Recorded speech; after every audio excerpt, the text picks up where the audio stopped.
Good morning, everyone. These events are about really showcasing and celebrating the work of community and faculty and student partners as they undertake projects of benefit to the community. As I said, this event's the beginning of a series of presentations that will highlight projects that have received funding through the CLARI Community Research Grant Program. I also want to offer a territorial acknowledgement and acknowledge that we're in Mi'kma'ki, the ancestral and unceded territory of the Mi'kmaq people. The territory is covered by the treaties of peace and friendship, which Mi'kmaq and Wolastoqiyik peoples first signed with the British Crown in 1725.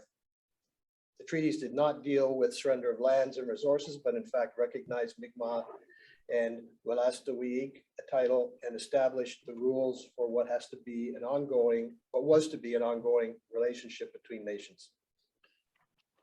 I'm also going to make sure you have a decent name on the screen so people can see you. So if it says JJ's iPhone or something, just right click on your name on the screen and type a name that might be more meaningful to us. We'd appreciate that.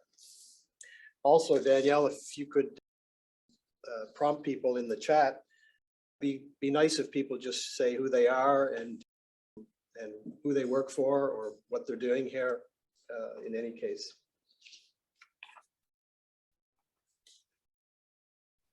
I purposely didn't set this up as a webinar. For me, I like the kind of back and forth. I know that's challenging on Zoom sometimes, but as I say, I can see your faces here, whereas with a webinar, it's more anonymous.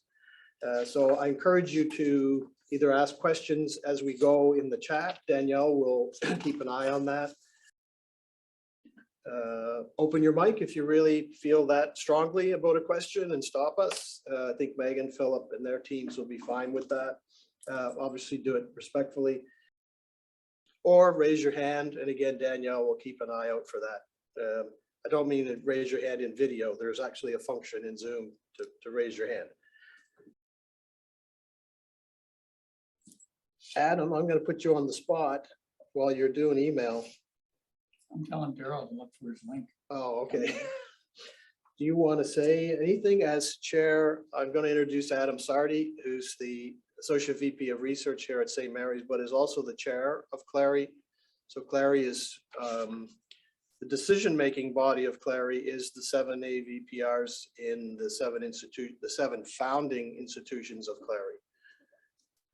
I can just say hello and happy to have this event launch off what I hope will be an ongoing series, because all of the projects that have been funded through this community research grant program that we put in place a few years ago have led to really interesting and impactful results, and really happy to start hearing about those directly from those of you that have been doing it. So looking forward to this. Before we get started, I have a minute just for any questions. Is everybody okay on the other end out there? You ready to roll? I see nodding. Okay. It's nice to see you all here today. There's about 30 people here, which is great. Okay, so on to the first research team. I'm going to introduce Meg Ternes, who's an associate professor in psych department here at St. Mary's. Her research interests include substance use and addictions, correctional psychology, credibility assessment, eyewitness memory, and investigative interviewing. I also, in my reading of Meg's bios, of which there are several on the internet, I've come to learn that she also studies the telltale signs of lying. So I just want to let people know that. I'm probably going to be a lot more careful now, Meg, around you, just so you know. I thought that was quite interesting. With her are her student researchers, our student researcher, Martina Faitakis, as well as her community partner, Nancy MacDonald, who I saw log on. There she is, Executive Director of Family Services of Eastern Nova Scotia. The title of their project is Trauma Informed Parenting Supports Program Evaluation. Meg, I'm going to turn it over to you. Thanks, Ray. And don't worry, I haven't caught you lying to me yet, so you're good. Excellent.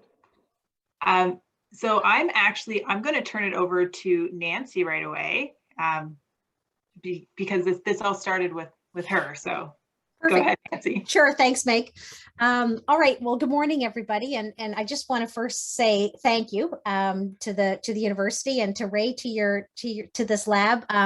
This is a kind of a big deal for us as a community organization, and we create programs. Sometimes we use structured bindered programs, and sometimes we create programs. And the programs that we create, they're based on evidence, and they're really based on stepping into a gap that we see starting to exist within our programming. And so this program, we had been running it for a while, and it was a collaboration amongst 3 other organizations. And we really felt like we were doing something good and something helpful and something knowledgeable, but we had never been quite able to elevate it into any sort of research with it. And you can imagine with community not-for-profits is we do a great job, but we often don't have the actual ability to do any research into what we're doing. And so all of a sudden, then Meg and I had kind of a pre-existing relationship in terms of me presenting some information to her class. And she suggested maybe this was a possibility of a future partnership, that we could apply some research into this program to actually give us some feedback onto what we could do to improve, what we could do to continue on. And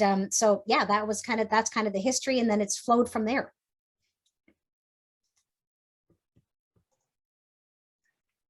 Yes, and it was really our pre-existing relationship. I think that Yep. we have a good relationship. I'm interested in basically anything to do with forensic psychology, including offenders and victims, and anywhere trauma is involved like that. There's usually some kind of something to do with victims. So that was my interest. I so interested in the work that Nancy does with her organization. Mm-hmm. Well, and I was just going to add too, Meg, that this program is so many times we see prepackaged parenting programs, and we're funded to do prepackaged parenting programs. And we kept seeing that the parents that were entering into the prepackaged programs, that their pre-existing trauma and life experiences were really getting in the way of them being able to take away the changes in their behavior and the strategies and the parenting skills that they needed in order to actually maintain custody of their children. And so that's why we created the program. The program is much longer than any other parenting program that we run. And it is really quite a melded kind of a mixture of both pre-structured parenting information and then really therapeutic group programming qualities. So I think that's where Meg, I think that's where the interest really came, is there was something about this program that was quite different. Yes, yeah. And it was also a great opportunity for me. I saw it as a great opportunity for me, and also a way to get a student involved. So in our master's in forensic psychology program, we have a 500-hour practicum, and our students are trained in program evaluation, and that's where Martina came in. So now I'm going to turn it over to Martina, who actually, she's the one who did the work. She did the research here. Well, I couldn't have done it without obviously you two, but yeah, I was super lucky to, get involved in this project right from the beginning. And Meg and Nancy, you both were, fabulous mentors to me.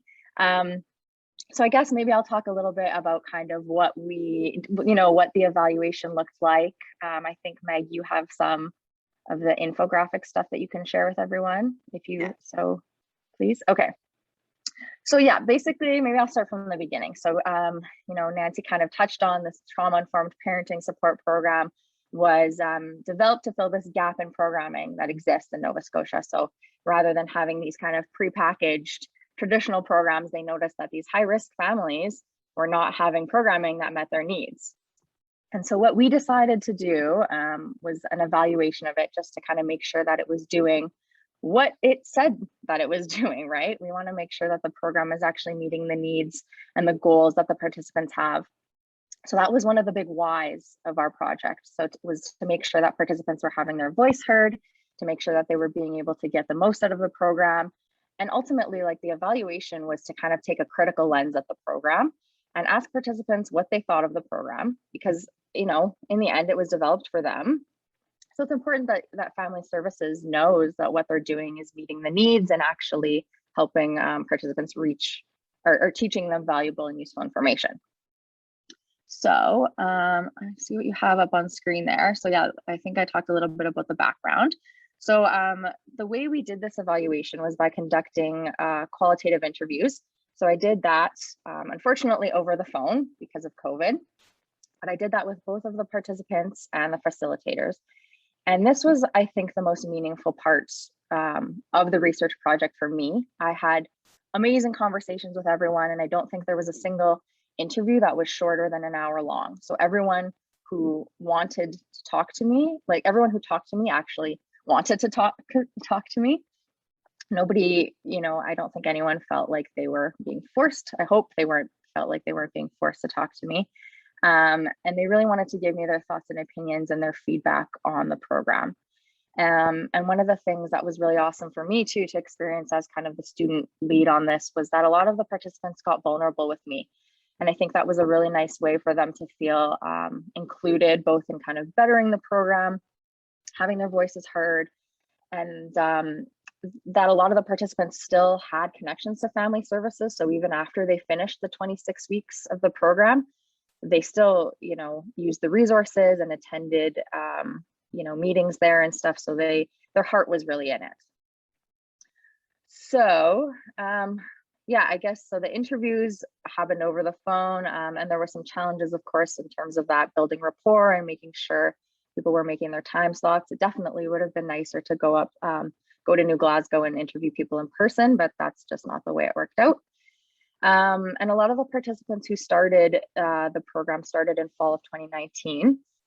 So also they had a struggle of having the program switch to an online format, which is quite difficult, because one of the most important components, I think, Nancy, and Meg, you'll probably agree too, one of the most important components of the program is this cooking social that happens. So at the beginning of the program, all of the participants meet with a chef and they have a kitchen.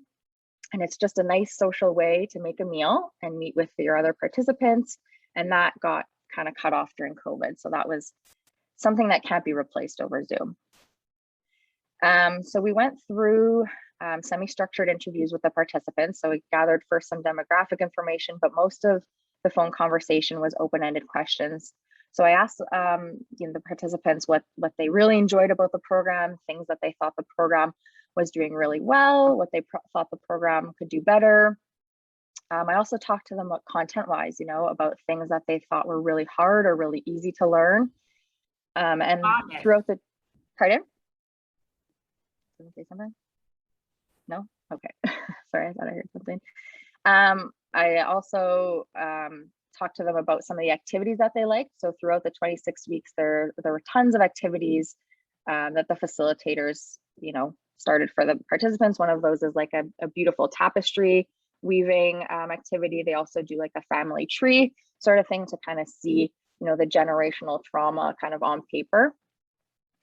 And a lot of them talked about how they perceived the program too, and the relationships that they made both with their peers, the other participants, and also with the facilitators. And one of the big things too that we talked about was the length of the program. So of course, they wanted, most of them, I would say, if not all of them, wanted more, right? More programming, more sessions, longer sessions, or even a second program. And the facilitators thought so too. So they thought that there was kind of opportunity for more there. And so then after all of those interviews were done, we transcribed them and we ran a thematic analysis. So this was to kind of find our two main themes, right? We wanted to know what the program, or what the facilitators and the participants said that the program was doing really well, and what the program could improve on for the next group of participants, right? For the future iterations and future generations. And so 4 themes came from this. So the four themes came from what the program was doing really well. So the first thing that the participants said was that the program did a great job of breaking down and teaching participants about generational trauma. And this was something that participants told me that they had never even, some of them maybe had never even heard the word or never even understood that trauma kind of reverberates through families. And it didn't even start with them, right? There is trauma existing probably way before they were even born, and it just kind of fell onto them. So again, that family tree really was able to kind of map out, where the trauma started and how that fell to them, and now kind of maybe onto their children too. The second theme was that the program really allowed participants to meet and connect with other participants and other people. So again, that social cooking component of the class, right? The in-person group was really nice for them to kind of make sure that they were having people who understood them, who they could talk to. A lot of them said they became really good friends with the other participants. So they would go to their kids' birthday parties, or they would hang out on the weekends. And that was all facilitated through the TIPS program, right? They wouldn't have met these people otherwise. The third theme was related to the facilitators. So that they said the facilitators were helpful, they were knowledgeable. A lot of them talked to about how they could turn to the facilitators if they had any issues or any problems. They kind of felt like they were motherly figures, right? They could go to the facilitators if they were experiencing, something in their life. And even during some of the sessions, the participants would say the facilitators could tell if you were kind of having a crappy day, and they would pull you aside and they would talk to you one-on-one.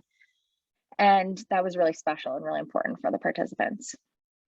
And then the last theme that and these themes basically came from all of the participants. They mentioned these themes in one way or another.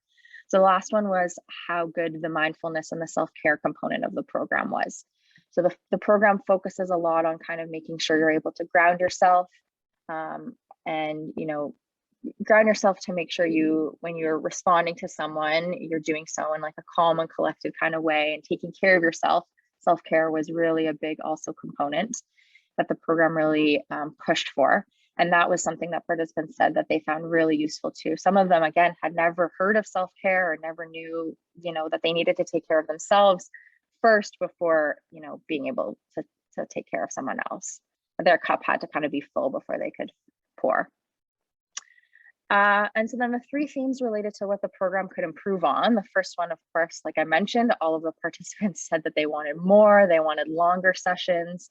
And that was kind of where we started talking about maybe a part 2 to the program. So the first part of the program really focused on understanding their trauma, like the parents, the mother's trauma. And then a part two of the program might be leaning more into like helping children, how they could maybe help their children understand the trauma, or helping their children deal with trauma that they've also experienced.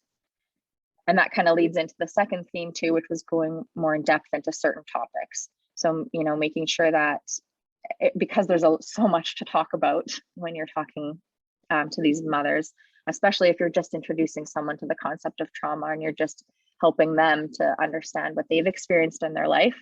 A lot of the participants said that they would have loved to have, and of course you could have probably a full program on each of these topics.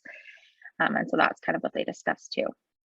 And then the final point, or the final theme, was a little bit of a point of contention for some participants and some for facilitators, but there were no, I think, Nancy, correct me if I'm wrong, but there has, since 2016, there has not been a father or a kind of a male figure in any of the groups. That's correct. Yep, that's correct.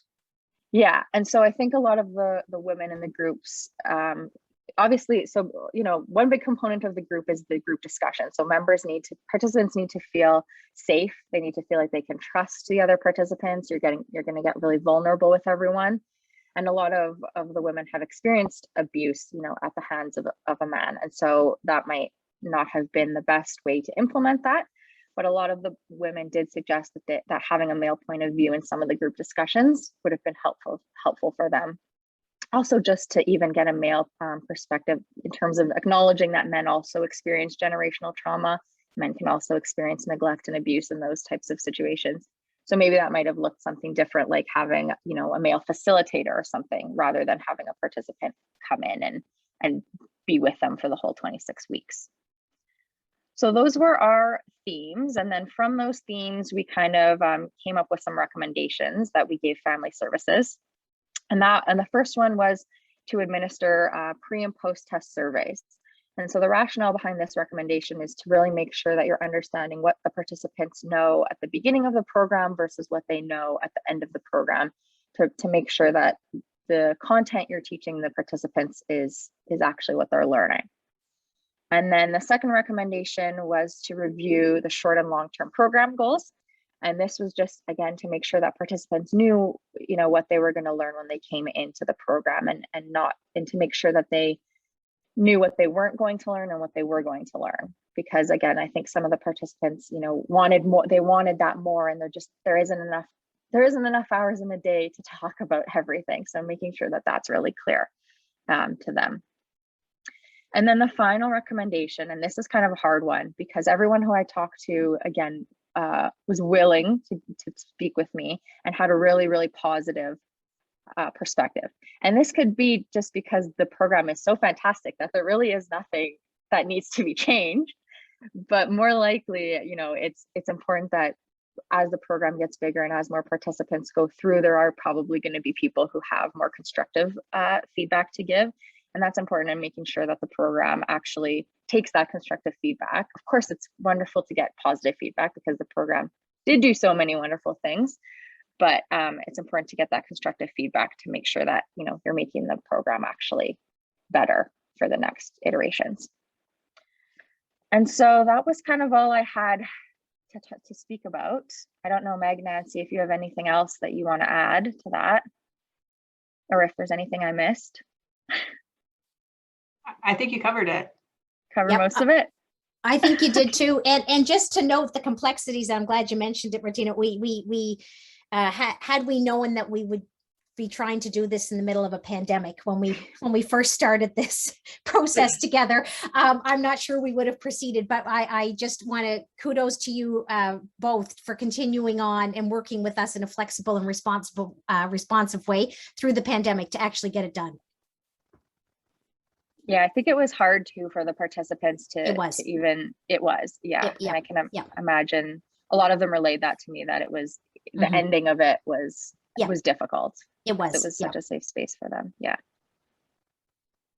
And interestingly, just as a follow-up, we haven't actually been able to mobilize it since. So had we known the complexities, what we look back, actually, those were easier days. And now trying to mobilize it with the groups, with the size of the groups, that we haven't actually been able to mobilize it yet. Again, we look forward to it, but in a way, I'm glad that that we can take the recommendations and take the research. And so by the time we're able to actually launch it again, we'll be further informed. Great. I hope you are able to launch it again soon. I think that's all we have. If anybody has any questions, I'm going to stop sharing. Well, you nailed the timing, Martina. Oh, good.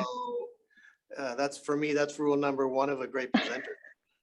I was going to say, I didn't really have anything prepared. I was more so speaking from the heart. Landed right on time. Questions? I have many questions, but I'm going to try to be quiet as best I can. Adam? I have a question from here in the room. I guess I'm interested in the background of the program, like how do participants end up, how do they find the program, how do they end up in it? And I think I had a second part, but I think it was answered, and that was, is it still going during COVID? But it sounds like not. And Nancy, you want to give a shout out to your organization and say a little bit about the program? Sure. Yeah, sure. So our organization is Family Service of Eastern Nova Scotia. It's actually not Eastern Nova Scotia anymore. It's just the Joint Registry of Stocks haven't given us permission to change the name yet. So speaking today, we are actually provincial. We're everywhere in the province, but I have to keep using the legal name. So anyways, that's aside. So the background to the participants, this program is a collaboration between ourselves and Kids First, which is one of the family place resource centers in the New Glasgow area. And originally it was one of the core collaborators was mental health. We had one of the psychologists from mental health. And so the participants come from association with our organizations already, as well as word of mouth from our collaborative. We sit at a collaborative table in Pictou County. It's called Pictou County Partners, and there's about 35 organizations that sit at that table. And the creation of this program actually came from that table. And so the beautiful thing about that table is it's a great way to make sure that families in Pictou County are aware of what programs are available to them. So we were really clear from the beginning that this program wasn't meant to be a mandated part of like a child welfare open file kind of restriction. And so, but we do get a lot of suggested recommendations from child protection. So by the time you get the child protection and the Kids First and our caseload of mental health, you fill the program without any actual time spent in advertising. We've never had to actually advertise the program in order to fill it. Yeah. How is it funded, Nancy? Yeah, great question. Originally, we started with a fund through one of the mental health and addictions, kind of the provincial funding. And funding pockets for us as not-for-profits are really complicated because the project funding has a beginning and an end, which is helpful and unhelpful at the exact same time, because when you end, what do you do with that, right? How do you maintain the program? And so the three of us organizations, after the initial funding came, we made a commitment that we were going to keep running the program collectively amongst ourselves. So we were going to provide the facilitation for free. The Family Place Resource Center was going to add the food mentoring part through another grant.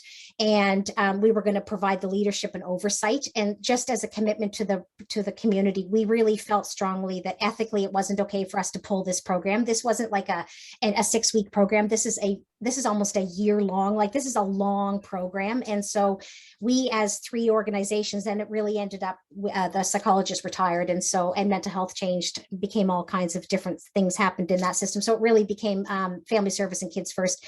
We just made a commitment to each other to continue to run the program without any additional funding. So the reason it's paused right now isn't anything to do with the funding. We are quite anxious to get it back up and running. It's literally just trying to work through the complications that COVID has presented to us in terms of the group gathering size and the mandatory vaccines and all that lovely stuff.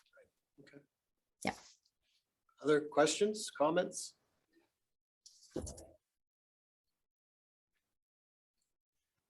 I've got a question for Meg and Martina, I think, but Nancy, I'm sure you'd have a thought on this. I'm curious about the way you develop trust with participants in the data collection process in spaces where you're dealing with people in who've experienced trauma, and that's the focus of the research. How does that work? If you have any thoughts on that. I'm going to let Martina answer most of this, but for my part, when I was thinking of which student should work on this project, I think I chose wisely, and I picked somebody who could conduct the interviews and who I knew was warm and compassionate and could develop a good rapport. At the time, we didn't know it would be over the phone, but then it became even more important. Yeah. And I think we talked about that, Meg. I think part of what worked was that Meg and I, with our pre-existing relationship, Meg, we've learned kind of, you're learning more about what we need as an organization. And I trusted you as a researcher. So when you picked a student, and then we met with Martina, and so the relationship, our two organizations, Family Service and Kids First, we spend a huge amount of time making sure that our spaces foster a sense of support. And we come from a very trauma and violence informed background. We're constantly transitioning our staff and transforming our practices to make sure that people feel comfortable in our spaces. So when we knew we were entering into this research relationship, it was very intentional with the person and the how. We spent a lot of time talking about the best ways forward with this. It was the participant care actually kind of led this whole process first, more so than the actual outcome of the research. I think too, also in an ideal world, we also discussed pre-COVID that I would have gone to New Glasgow Yes. and met with the participants first and kind of had a chance to build rapport with them before speaking, about the most vulnerable parts of their lives. But also Nancy too, I think one of the things that came from the phone interviews that I noticed was that they trusted you a lot, right? Yes. So they trusted you, Yes. and that meant that they trusted me Exactly. through that, right? Yes. Like you wouldn't have led them, you wouldn't have let them speak to That's someone right. on the phone 100%. who was going, Yes. who was going to, So I think that was another good part. And I think it's an important point to mention that, Martina and Meg, is that it's not, as not-for-profits, it's not that we don't have, I should have countered that. It's not that we're not presented with opportunities for research. We have to, as a leader of my org, I have to be very careful with which offers I accept, and because they need to fit with our work. And an offer to do research can't then undermine the work that we're doing with families. And so Meg, you and I, we've been at this for a long time and trying to figure out the most respectful areas of research that we can open up and that we can provide the university, and that it's a fit, right? And so we've hit places before where we're saying, that one won't work. We can't quite get to that point, but this one was, it's just a slow, intentional conversation and making sure that everybody is very open and honest right from the very beginning. I will say the families that we work with are some of the most vulnerable, marginalized families in the province, and many absolutely feel very privileged, in a privileged position to actually be asked to provide context in their lives. They're not given a choice or not given situations where their stories are actually heard in a respectful way. And so I'm hoping this isn't the end of our potential research partnerships, but it will continue to be what is a best fit, that we make sure that we're caring for our clients first. Yeah, because we only, like, I love everything that Nancy does, and I love the conversations we have about what you do, and I want to help. Like, yes, I know. I want to do research that helps, and I trust you to know when it's going to help. Exactly, and when it won't. When we say, okay, no, that one we can't get to that one. Yeah. Great. The relationship with us, I almost believe, right, in a trauma-informed organization, everything is a mirror image, right? So the relationship and the trust we have together, it needs to be the mirror image of what we're hoping the relationship is between the researcher and the client. If you don't exhibit the trauma-informed principles vertically down through an organization, it just falls flat. Other questions, comments? Just maybe a comment about the relationship between the organization and faculty and universities. Yeah. I'm doing a project right now, and also it's important that trust, especially when the board changes every few years, and I think that is crucial for just developing this kind of long-term partnership between community members and universities. I think it's a great work, and I congratulate you all for this. And it's a really good example of what can be done in these partnerships. I love the cooking part. And Like, it's interesting because the cooking part, I was just going to say, I was just going to say it wasn't originally part of the program, but it was something that Kids First, because the Family Resource Center, they have expertise in certain areas. And so it was that ED that said, I think it's helpful if we add the cooking part. If these parents are coming in and they're dealing with massive food issues, right? And they're hungry. And so what if we cook together first, and then on full tummies, we enter into the tough work. Yeah. And if there were an anthropologist on the call here, it'd be interesting to talk to them, because the act of sharing food has significant effects on relationships, and the symbolism of sharing food. Someone else can do that more justice than I can, but I know the impact that it has on people when you take them to that place.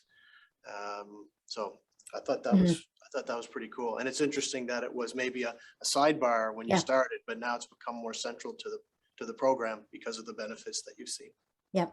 And you think about another area of the pandemic that, we haven't even, we've paid attention to, but that not being able to share food. We can't cook inside our buildings anymore. We have to only have prepackaged individuals. So like, you think about, the pandemic has created significant loss in lots of different ways. And that is a perfect example of one.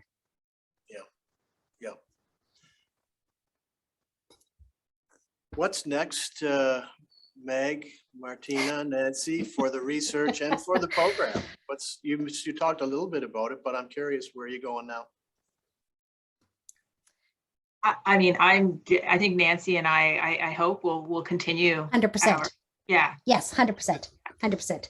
Yeah, I we think like each other. we do like each other. Yeah. It's really, it's quite a helpful and joyful relationship. And that makes the work so much easier when you just get along. It's great. Great things can happen. From our end, that other ED, Michelle Ward, we need to get the program mobilized again. We need to work our way through all the complications of the pandemic and get the program. The staff are asking for the program. The participants are asking for the program. So step one, we need to take these research findings and we need to get the program back mobilized. And then I think, Meg, you and I, we need to sit down again and figure out what's next. I think I tried to leave the research database as open as I could so that the next student could kind of just take it and hopefully run with it too. So beautiful. You did a great job. Yeah, you did a great job. You're not going to be a student forever, Martina? I am, just at a different program, unfortunately, just not at St. Mary's. Wow. Oh, sorry. Well, good luck. So I have a question, you. Martina. For the phone, phone interviews, did you consider doing using this type of like video technology with the participants? Zoom. See, that was one of the things we also had to take into consideration too, given the nature of the participants too. I'm not sure a lot of them had computers to work off of. No, they wouldn't have. They wouldn't have, exactly. So it would have been difficult for them to then also go into a location where there was a computer and do that face-to-face Zoom. Because I'm just thinking about the phone calls, but sometimes people like me normally do not answer the phone, cell phones, if I don't know who's calling me. So it might be difficult to connect, but you were mentioning that through Nancy, or maybe she called first and then establish the connection, and that will allow you to just get into the picture. Mm-hmm. I did. It's funny you asked that because I did have some difficulties. I'm also originally from Alberta, so my area code is not a 902. Yeah. So when people see an area code different from their own, they also don't answer. So I had to specifically, when I was talking with them, say, you're going to receive a phone call from a weird number. It's me, right? And then I would leave a voice message, and hopefully they would call me back after that, or I would be able to get in touch that way. I think ideally the face-to-face would have been the best case scenario. The phone, again, we live in such a privileged position to be able to rely on a consistent phone number. Most of the participants, I would say almost 100% of the participants are working with prepaid phone calling cards. And so they'll switch numbers constantly.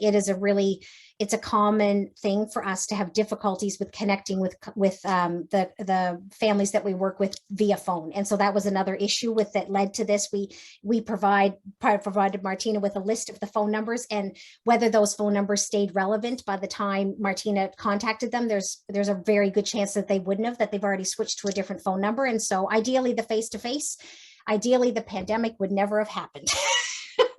How many participants did you call, Martina? Like 50, 100? Or No. No. I didn't see the numbers. So I think I have a final list. I think I called about, I want to say maybe 12 to 15, and I think only about 9. I got about 9 program participants and then 5 facilitators. Oh, okay. Make things easier. Yeah. The face-to-face we would have been able to capture on a more consistent basis. But yeah, the phone, we knew we were entering into complicated territories with the phone when we went that way. Yeah. Interesting.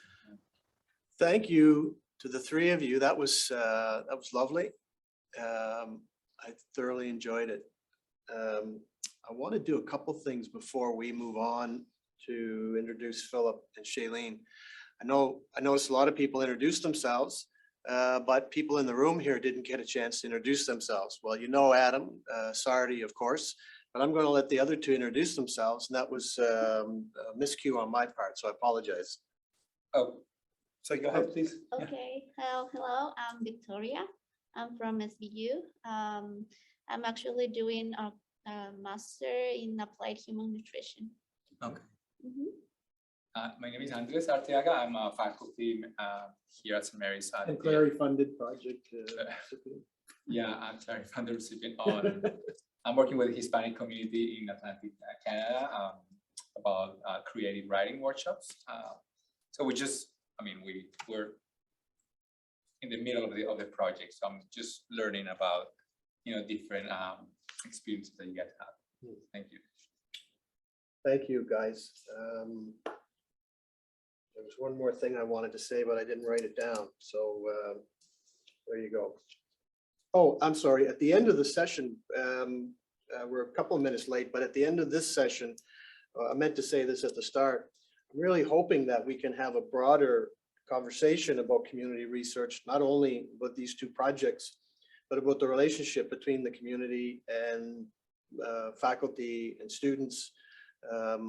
And if anything comes up during these presentations, jot it down, and if we have time at the end, we can have that kind of conversation. I'm always very curious about hearing from people who are thinking about engaging in these relationships or who already are engaged, and some of the challenges, some of the things that some of the benefits, some of the impact, etc. Okay. So we'll move on to the second presentation. I'm pleased to introduce Phillip Joy, Assistant Professor in Applied Human Nutrition at Mount St. Vincent University. He also happens to be a registered dietitian. His main areas of research include LGBTQ+ nutrition, body image and health, community advocacy and social disruption, and pedagogy, curriculum, and training. His community partner is Shaleen Jones, who's Executive Director of Eating Disorders Nova Scotia. The title of their project that they'll be presenting today is Considerations when Supporting People Experiencing Disordered Eating in the LGBTQ2S+ community. Phillip, I'm going to turn it over to you.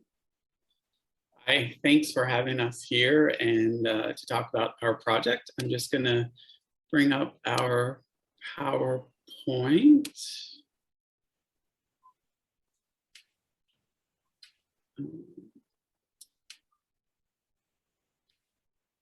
Let me know if you can see that. We can.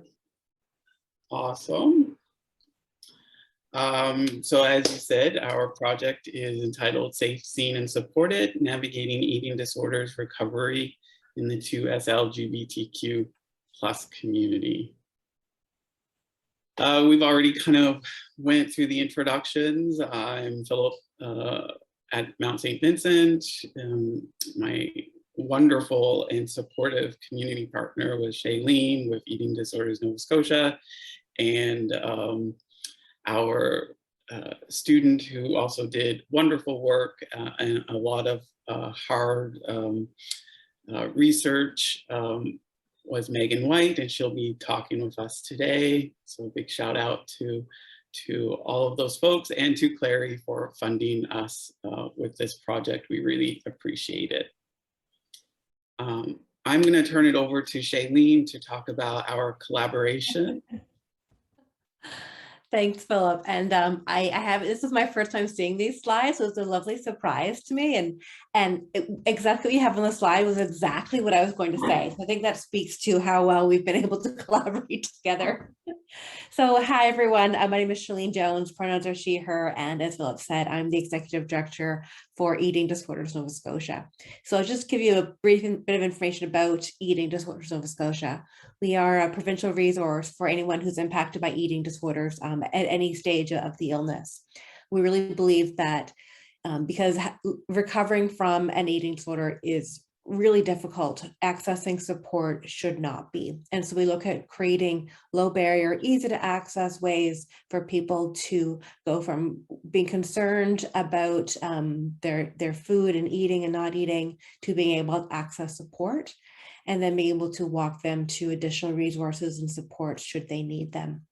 So we have a team approach. So we're really grounded in peer support. So we have a really robust suite of peer support programs, and that includes family-based peer support, as well as peer support for those impacted by eating disorders. And we have a text-based chat, we have peer support groups, we have weekly workshops on topics related to recovery. And then we have our clinical supports, which include a therapist and a dietitian. Throughout this all, we also have trained peer mentors who run all of our peer support programs and also provide one-on-one mentoring. So we try to create supports that meet people's needs wherever they're at along their recovery journey and along their kind of the ages and stages piece. So what we found is that folks living with eating disorders are disproportionately from the LGBTQ plus community, but we weren't seeing that reflected in the folks who are coming forward looking for support from us. So looking at some research that had come out of the States, and we really knew that we needed to take action on this issue and look at how we can learn more about what the barriers and enablers were for folks to reach out and access support and access treatment and care. And so as the slides show, we had met up with Phillip years ago. Phillip released this amazing comic book. And Phillip, do you have a copy of your comic book handy? Yeah. A promotion. A little bit of promotion, yeah.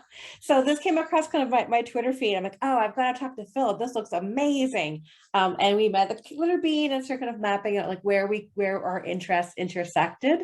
And then when this funding opportunity came along, we're like, this is the perfect fit for us. So we really, it fit in so well with what the needs of our organization were and the needs of the community that we knew needed support and helping us figure out what some next steps would be. So I'll pass it over to Phillip. Yeah. Yeah. Thanks.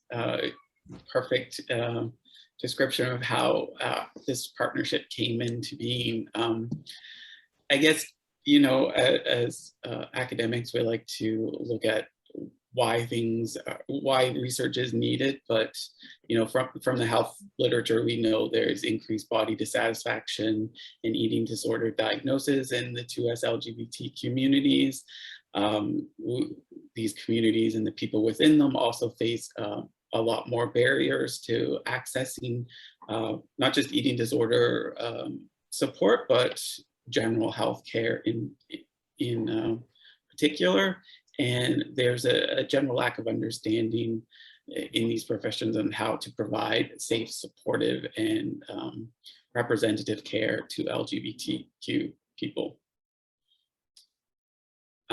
So our vision for the project, or our aims, was to give voice to people within the queer communities, to recognize that queer people need eating disorder support and understand how best to reach people within these communities, and to see how ED&S can better provide services to their queer clients. So what we did, I'm a qualitative researcher, so our project is framed within a post-structural framework, which looks at social construction of identities and power relations and how things are known and come to be known in society. So we did a qualitative research project, which involved recruiting people from the 2S LGBT communities for semi-structured interviews, which of course during COVID were virtual interviews, which was conducted by Megan, who I'll introduce in a minute. And then she did a beautiful job of those interviews, collecting the data, which we then analyzed, and we'll present our results to you in a minute. So Megan, maybe I'll just turn this over to you now, and you can take over and present the work. That's great. Thanks so much. So yeah, really quickly, my name is Megan, pronouns are she, her. I'm a graduate student in interdisciplinary studies, and just really quickly wanted to give a big thank you to both Phillip and Shaleen for having me on this incredibly important project that's very close to my heart. They've been wonderful mentors during this whole process. So there's a lot of data came out of this. The interviews were really rich, so I'm going to do a very sort of surface level glossing over what came out of it. So you'll see here just, we had 10 participants, and these are sort of their basic demographics. I just really quickly wanted to note that several participants indicated multiple gender and sexuality identifiers in their interviews. So sometimes some of the numbers or some of the numbers of labels that come out look like more than 10. And it's because folks indicated that they occupy multiple groups. Okay, can I get a next slide? So again, this is just super quick. We eventually came with 6 themes out of the interviews, which we then divided into 2 categories, experiential themes as well as recommendations from the participants. So I will just go through very quickly each of these themes. Can I get the next one? Awesome. So the first 2 themes that came out of the interviews, the first one was a general sort of distrust of, you'll see SP here, we used as support providers just to kind of cover the gamut of folks who might interact with those on their ED recovery journey. So most of the participants described a sense of distrust in support providers. The reasons for this were really threefold. The first indicated was that there was a general fear of judgment. So participants feared that support provider judgments regarding their queerness or their queer identities would impact the effectiveness of their care, or their treatment and or their safety, psychologically as well as physically in some cases, depending on the situation. The second sort of sub reason for this was feeling ignored.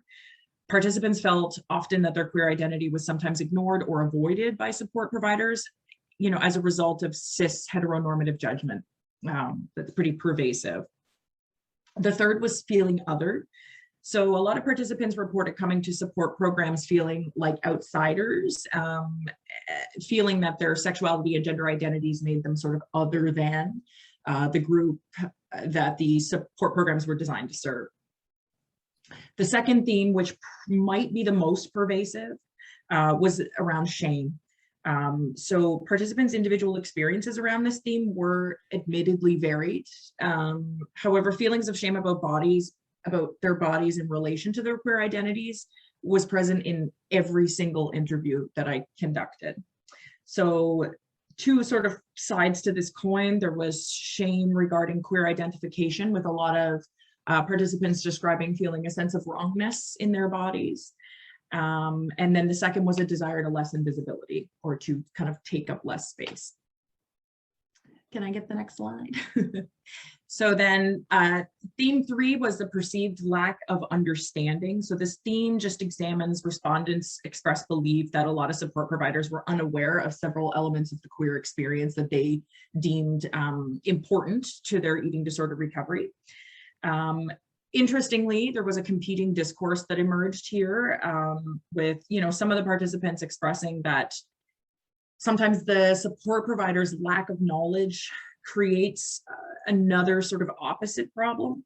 So while a lot of service providers sometimes ignored or disregarded the participants' queer identities, at other times there was sort of this assumption that trauma and suffering is like the central salient experience of being queer. So there was kind of this tension around wanting, support providers to acknowledge the impact of trauma without centering it and making it kind of the core experience of being queer, because we know that it's so much more than that. And then notably, probably the most substantial sub-theme that came out of the interviews, and it was substantial enough that we did end up submitting for publication a whole separate paper on this particular issue because it was different and pronounced enough, is, substantial sub-theme around gender dysphoria in our gender diverse participants. The data indicated strongly that the support needs of gender diverse individuals around eating disorder recovery may differ significantly from those occupying the other queer identities.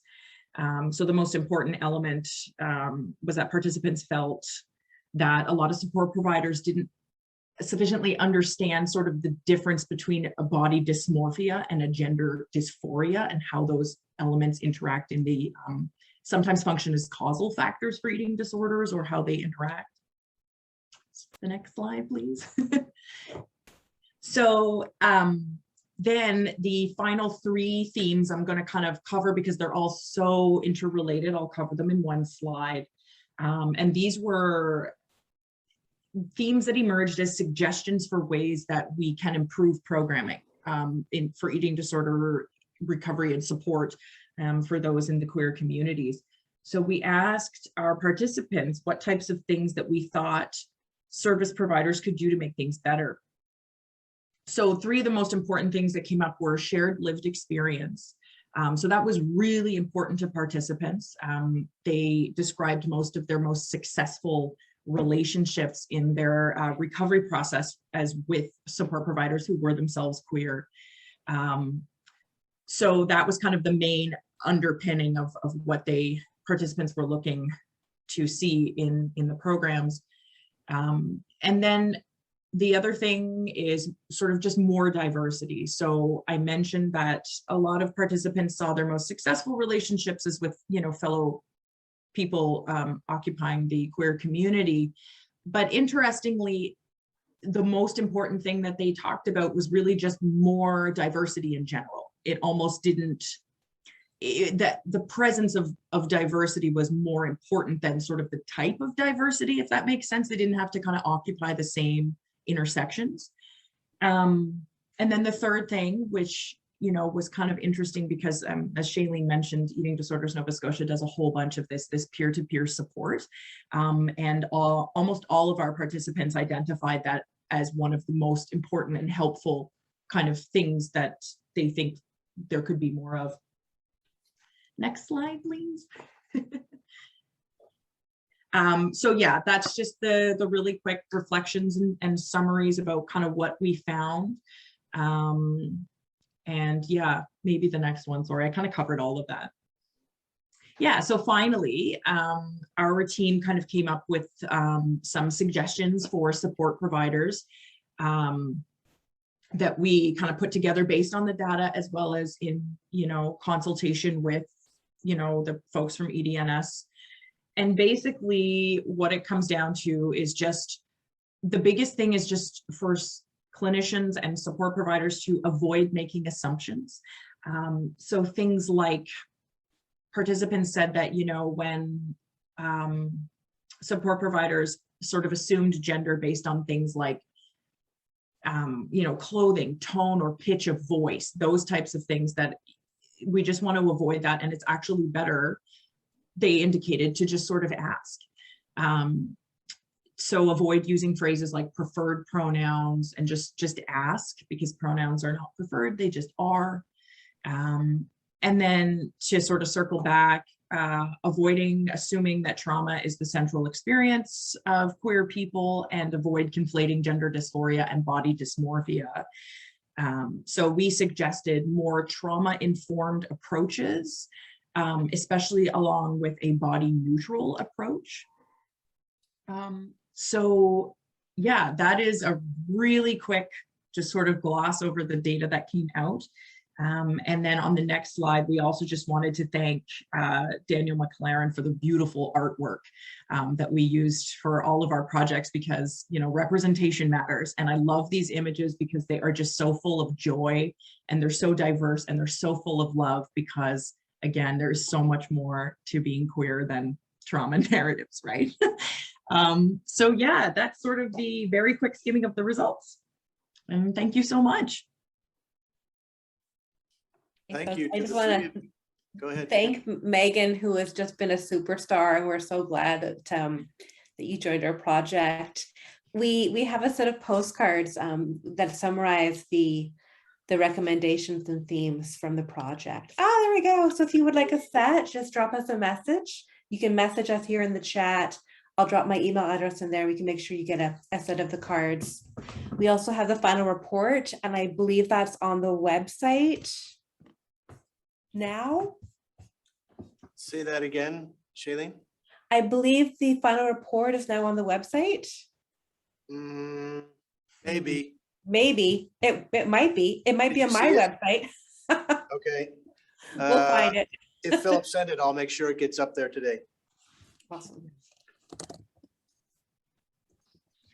I'll just pop my email address here in the chat box as well if anyone wants to get in touch with those postcards. First of all, a humble apology to Megan for not introducing you at the start. I apologize, Megan. I didn't have you on my list, but you did a great job and obviously introduced yourself adequately. So apologize for that. Questions, comments? As usual, I have many. And as usual, I put my hand up first. Are you both doing the same as Adam, you go. I noticed in your participant summary of characteristics that several of them had residence outside of Nova Scotia. So that made me wonder, wait a minute, how did you recruit participants for your study? I thought it was through EDNS, maybe it was. Yeah, so we serve the whole country because of our peer support programs and our workshops. So our clinical services are available only to those in Nova Scotia, but our peer support is available across the country. So about 30% of our users come from outside of our province. Wow. And you're not a big organization, Shaleen. That's quite a reach. Yeah. Wow. Yeah. I think with the pandemic and the increase in eating disorders, we saw about a 400% increase in folks requesting support at the beginning of the pandemic. And so we've just rapidly expanded to really meet those really pressing needs for folks. Wow. Okay. Any others who want to jump in before I go? You might not get a chance afterwards. That was a great presentation. Really interesting research, greatly needed, of course. I have a couple of clarifications. I'm just going to throw these out there and one of you can field them. But just for everybody, and I think I know the difference, but just talk to us a little bit about the difference between dysmorphia and dysphoria. Sorry, can't read my writing because I got the wrong glasses on. Megan, you're on mute, I think. In case as a support provider is not understanding. There we go. Yes. Did you want me to? Yeah, I can cover it quickly. So when I did the interviews, one of the things that came up significantly is what we use the term gender diverse. So that will cover anyone who has a gender identity that differs from the one that they were assigned at birth. So that covers folks who are, non-binary, gender fluid. So it's more, I just want to put out there, first of all, that it's more than just sort of trans people. It's a larger umbrella. So the experience of gender dysphoria, and also another little caveat, we need to, we like to be careful sort of using this term because being gender diverse is still very much a pathologized thing. It's better than what it used to be, which is gender identity disorder in the psychological literature, but we're moving away from that now. So, but the experience of gender dysphoria is a really severe and quite distressing experience that someone has when they feel that their actual gender is incongruent with that which they were assigned at birth. So that's one experience. And then a body dysmorphia is, again, really quite a distressing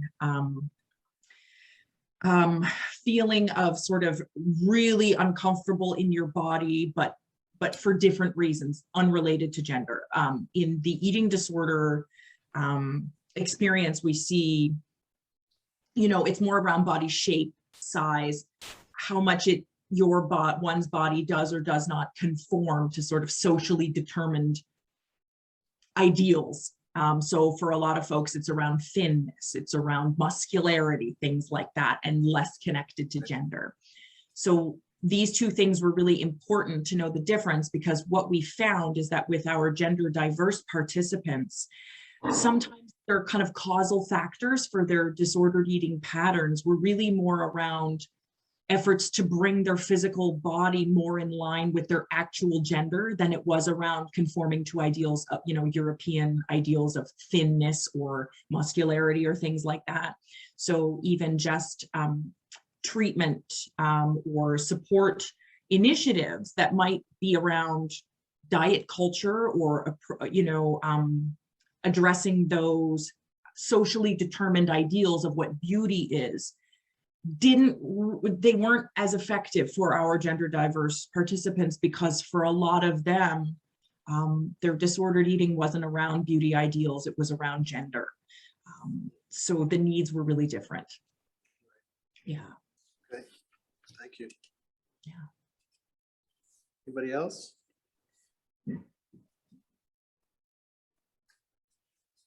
I wanted to ask a clarification. There was a couple things that really struck me. One was when Phillip was talking about this feeling of wanting to take up less space. That sort of, it's a bit depressing actually when you think about it.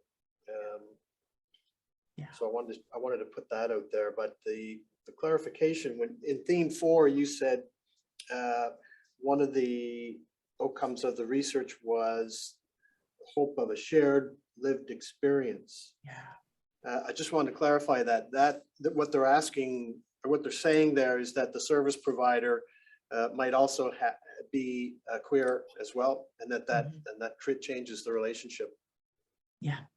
Okay. Yeah, it does. They sort of, a lot of the participants mentioned, I don't know how to, there's kind of a shared trust or a shared sense of understanding among queer people, and participants had mentioned that they felt that there was less kind of baseline explication that had to take place, there was less kind of explaining.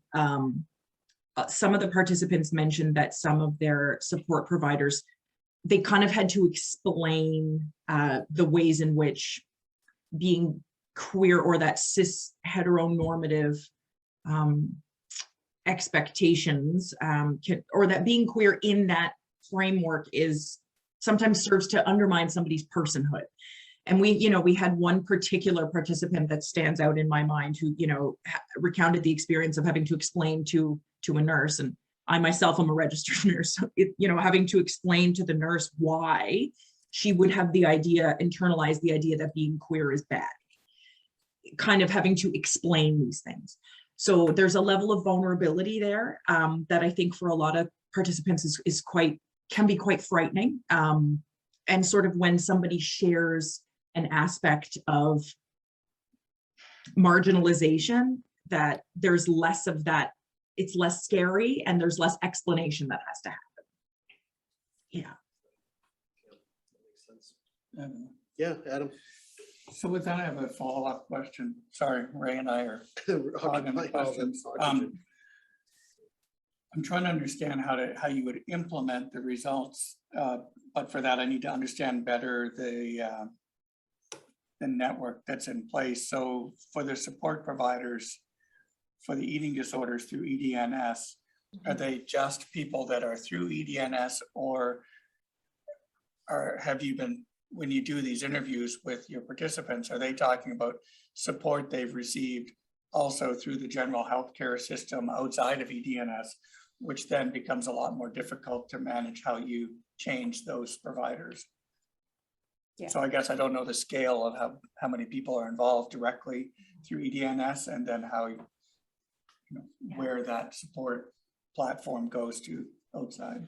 Yeah, I think when Megan, maybe correct me if I'm wrong, but my understanding was that most of the folks who you interviewed spoke to their experiences accessing treatment through kind of like provincially funded eating disorders mental health services, like more like mental health systems. Yes, correct. Yeah, okay. Which was good because it was, there's some room to improve there. So I was, kind of relieved that we didn't have a large way to go to improve our services. For our network, we have 2 full-time clinicians and 43 trained peer supporters who run all of our peer support programs. So we serve about 1,200 people per year, again, about the majority of which are here in Nova Scotia. So as we kind of embarked upon this experience, this journey, and really kind of looking at how do we do better? How do we create a community organization and a safe space for folks where that everyone feels safe, seen, and supported? That really was like our North Star for all this work, which really started before the research project did. So we've looked at kind of our internal staff makeup and the makeup of the folks who are offering peer support. And we know that with peer support, like the stickiness with peer support is having someone who understands your lived experience. So the more connection points or sticky points that we can find, the more effective the peer support relationship is. So it's a given that everyone who connects with the peer supporter is connecting with someone who has that lived experience of being through an eating disorder. And so being able to target and specifically recruit and train folks who are queer to be trained and be providing peer support, I think that has made a difference for us internally in being able to do a better job of supporting folks, for sure, as well as for making a space that feels safer for folks to access that support. So, we have mentor bios on our website. We do lots of like meet the mentors. We do lots of work around like queer experiences with recovery. So really just trying to project that this is a safe space and for folks to be able to see who they could connect with and knowing that that they will be seen. And of course, having a staff team that I'm trying to think of our staff team and our board and our whole face of the organization. Quite a lot of our staff and board members and mentors are from the queer community as well. So just, like simple things like the background. So I think that's been making a difference as well. The final piece I want to say is around like, well, how do we change the whole mental health system? It's easy to make changes within a smaller community-based organization. How do we change like the overall mental health system as a whole? It's a bit more daunting and a bit more long-term strategy. But we have been able to leverage the findings from this report to advocate for, baby changes within the healthcare system. So just one, very small example of that is the whole notion of preferred pronouns. And so, we're a part of a provincial steering committee on the redesign for eating disorder services for the province and looking at like forms that users will complete. And so just little things like having them remove the word like preferred from pronouns and making sure that pronouns are listed on all of the forms. And it seems like such a stupidly simple thing to do that should have been done like 100 years ago. But it was not, and it still is like, we're still finding forms that don't have the right language and getting that fixed. So being able to reference the research project has given us a bit more leverage to advocate for those changes. And our plans moving forward are to do more presentations and conversations with folks from the health authority to look at how we can collaborate to implement some of the recommendations from that report.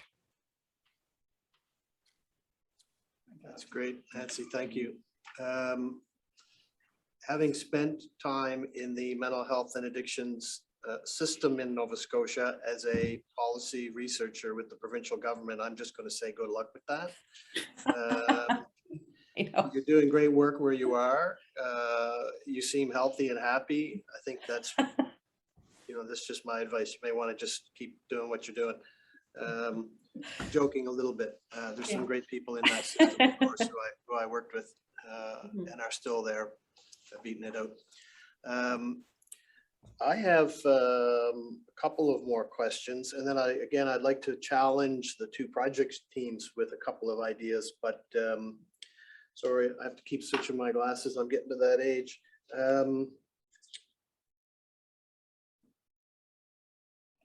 No, I think you've covered all of my stuff before we get into a larger conversation.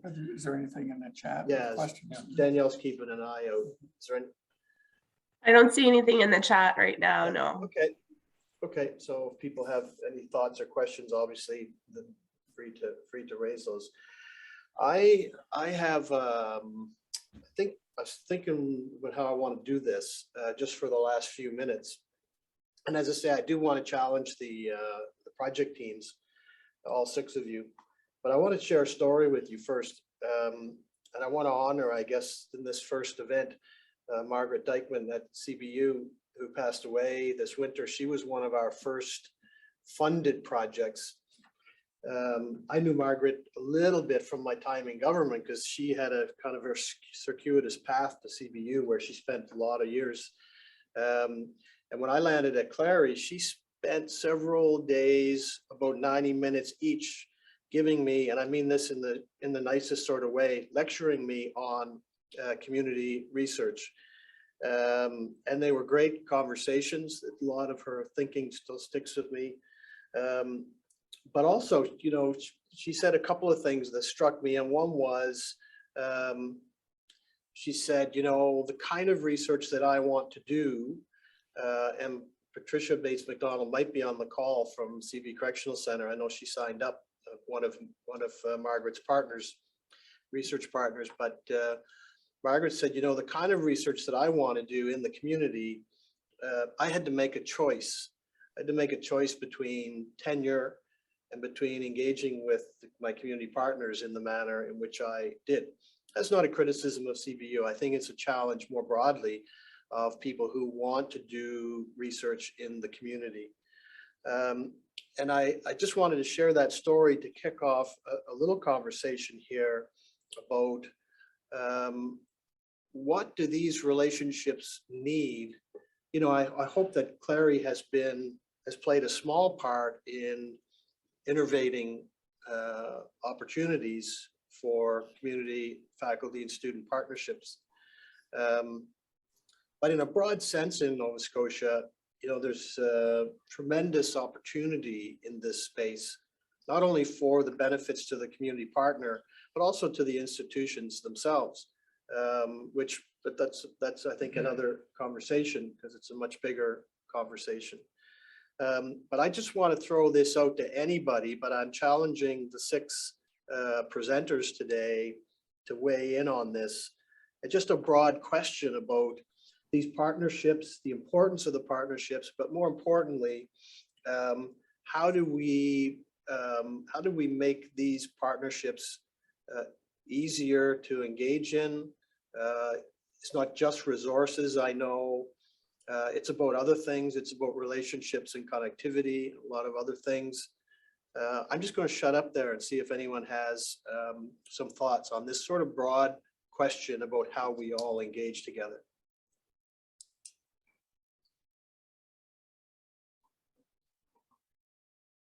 I should have picked somebody, shouldn't I?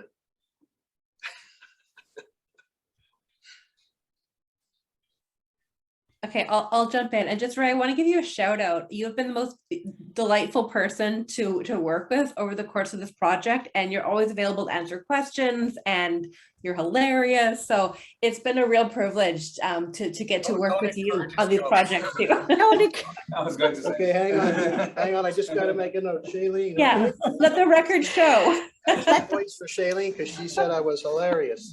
Because I don't get much credit. I don't get much credit for my humor. So thank you, Shaleen. Oh, all right, there you go.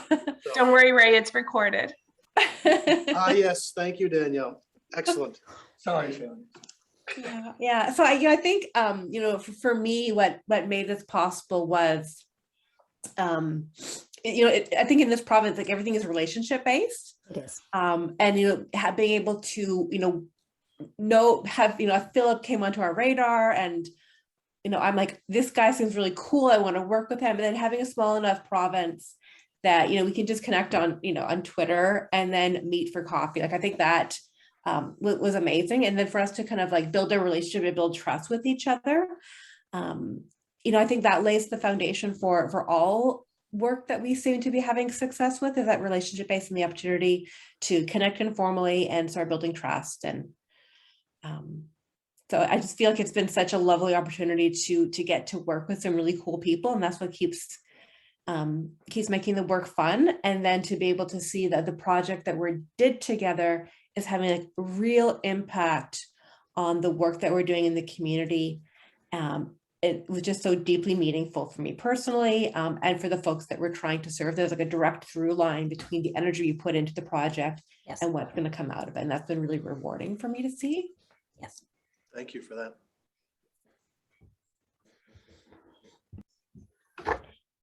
I think following what Shaleen, you just said, I couldn't agree with you more about the relationships. And I love how you said it makes the work fun. I keep saying, when would I ever retire? I'll retire when this stops being fun and meaningful. But I think this whole idea of working better together, it's not about working harder. It's just about working smarter. So when you have these relationships and they're enjoyable and they're meaningful, and it just makes the work easier to know that I can lean into Meg and Martina, and there was this joint understanding about how we care for clients and how the research is going to be helpful to us and helpful to you and helpful to the families. It 100% brings life and vitality to the work that's really helpful for all of us. Thank you for that.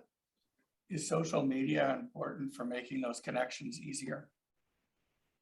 Because Shaleen did comment on Twitter as being perhaps one of the ways you found about Nick's work. Yeah, I mean, for the work that we do, like, we are a virtual organization, so we don't exist anywhere, but we exist everywhere. So like everything we do is digital, from this meeting to all of our interviews to the KT part. So yeah, I think, being able to connect for me, I'm a Twitter person. Following researchers, engaging with folks online, that really helps make helps widen and broaden my circle. And I guess, Phillip, you knew enough about us to know that like we would be probably like okay to meet for coffee with, and yeah, and that came from your virtual life, right? Your website, your tweets and social media, like, you really get to know an organization and what they do and their mission and their values, which I think is really important. I mean, as a researcher, I want to do research that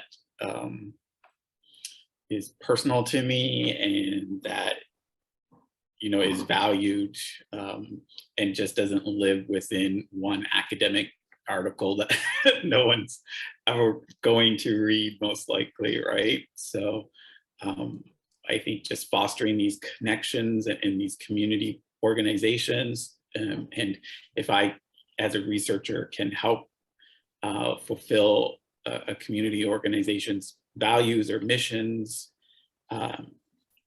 then I'm happy to do that, especially with such a great team like Megan and Shaleen, who I will shout out, just a total pleasure to work with. So I'll add on to that too, actually, Phillip. From a student perspective, I did a master's thesis that virtually no one will read, right? Like it was good. I think I did a pretty good job on it, but no one will read it. But I know that Nancy and her team have read and will read and will continue to use the report that I wrote and the infographic that I made. I know that it'll be of value. So I think that's important for students to know too, going into community research, that there's real world implications. Great observation, Martina. Thank you for that. Yeah. But I hope someone reads your thesis all the same. I've read it a couple times. And a supervisor. So I guess I can say, as the representative of university administration on the call, that, and as I have to run out to my next thing as the end, that, this kind of work has to continue to be recognized by the universities in many ways. So we've been, hosting CLARI, and the other universities are active participants. But I think we have to keep pushing to do more to get community engaged research that has social impact, to be valued within our collective agreements, more than just counting publications. And I think universities around Canada have been moving in this direction, but we said we have to keep that pressure on. And so through our group of VP Research, AVP Research, we will continue that discussion and to the best that we're able. And I think also with some of the people like Danielle that are on the call that work with us through the Springboard Atlantic group, to know the importance of social media, to get our researchers trained to use social media in a way that communicates what they're doing and the social impact of what they're doing, and to make those connections with the not-for-profits in those fields. I think we need to do a better job of providing the support for faculty to know how to do that. And so that's my takeaway from some of these discussions. Thanks, Adam. I don't know how to add to that. There is one. Oh, Go ahead. sorry, you go ahead, Meg. I was just going to say, as faculty, that's great to hear, because this work is very rewarding, and that's why I want to do it. It is time consuming, and it's a lot harder to do this type of work than it is to put a questionnaire up on Qualtrics, and maybe I get more publications out of my Qualtrics questionnaire. So it's lovely to hear that there's going to be a focus on the value of this over just counting publications. So thank you, Adam.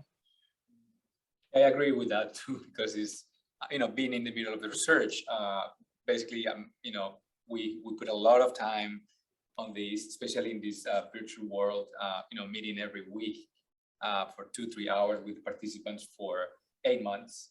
And the students are directly involved. Also, I want to mention that many organizations, they don't know about these type of partnerships. The organization where I'm working with, the Hispanic organization, they didn't know about these type of collaborations. So I guess we need more visibility from, and this is great to have these type of events. So I think this is the first step to be more visible and more relevant. Yeah. Go ahead. As a student, I'm a recent comer to Halifax, and I found that is very interesting space that I found, because it opens your mind, and it like encourage you to do a research that is meaningful to the community. So I think that I don't know if it's this first event, but I'm glad that I been able to come. I am just the only one here in the room, but I found it really interesting, and learning about these projects and this program make me realize that there are many things that as a student we can do, that we can research, that can afford to the society. And also, I think that it's a great space for a student to be encouraged and empowered to do more research that can benefit the community. Well, thank you for that. I don't know how to say that any better. And with a student speaking, I think that's a great way to end. Although I did want to make it look like you were going to chime in for a second. So I'll give you the absolute last word, and then we'll sign off if you have one. Hopefully you do, or else it's a little embarrassing for me. Another joke. I just want to say thank you to everyone. That's all. Thank you, Ray. Thanks everyone. Thanks Nancy, Martina, Shaleen, Megan. Those are great projects, so meaningful. So this was a lot of fun. I could do this all day, frankly. I'm not kidding. Thank you to the presenters. Thank you to everyone who showed up and to take part. It was a lot of fun. Probably in January, but if people have any thoughts on the tempo of these events, but I'm thinking 6 to 8 weeks. So if you registered for this event, you will get notification of the next one by default. But I would suspect that we're going to shoot for maybe early January sometime for the next event, and it'll be something completely different, which will be cool. That's really awesome, Ray. I just want to make sure that this comment isn't missed from Paige Murphy. She just wanted to echo the comment about these workshops are really excellent opportunities to be able to connect with researchers and their partners. So good to hear that these are going to continue going forward. Thank you, Danielle. On that note, thank you all again, and we will hopefully see you all next time. Thank you.